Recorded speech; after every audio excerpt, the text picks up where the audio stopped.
The Try Me sign is a well-known secret message in the LEGO community. It warns the prospective buyer of the set at hand to grab the box from the very back of the shelf. However, this small yellow arrow is not the first thing one notices about the packaging for this specific set, Toa Kongu Inika, one of the newest BIONICLE canister sets. The first thing one notices about Kongu here is how absolutely massive the packaging is.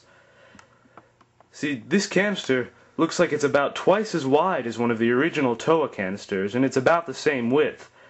It absolutely towers over any of the other BIONICLE cans to date, and leaves a large, massive area to display the product contained within.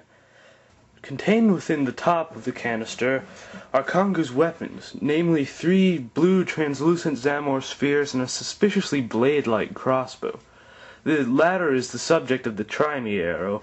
When one pushes the small black button on the front of the weapon, it begins to light up and flash like a strobe light, initially going very rapidly, as you can see here, and then eventually slowing down, and then turning off by itself.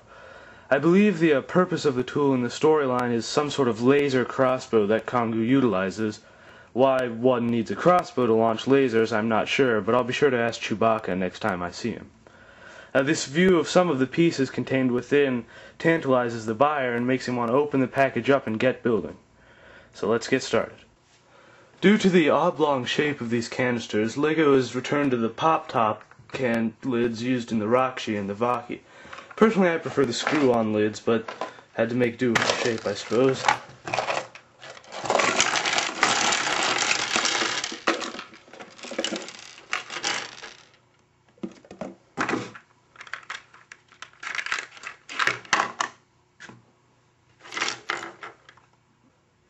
The Toa Inika sport a plethora of new pieces, such as armor, which on Kongu here is two-toned, new masks, new headpieces, feet, armor, I already mentioned the armor, shoulder armor, new legs, limbs, all sorts of various things, and lots of things in new colors also.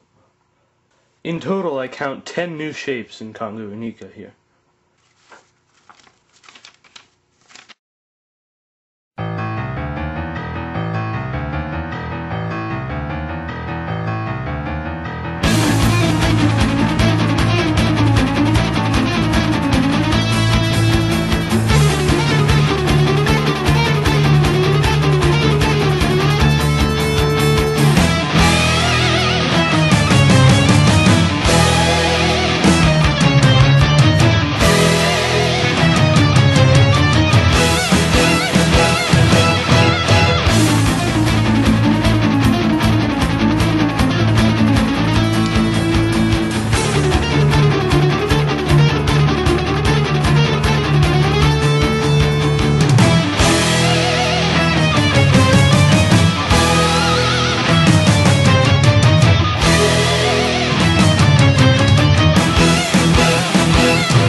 Kongu's build time seems to take longer than the usual canister set, but it's nothing particularly daunting, especially for the seasoned BIONICLE veteran.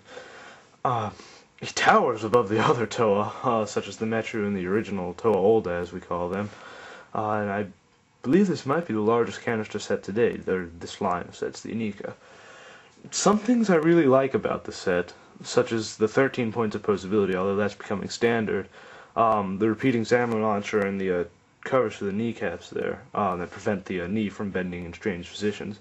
However, there's some things I don't really like. For example, the loose shoulder armor here, the fact that the repeating Zamor launcher doesn't have a cap to prevent the balls from falling out, and also, probably the thing that bugs me the most, the fact that when you take his mask off, he doesn't have a face.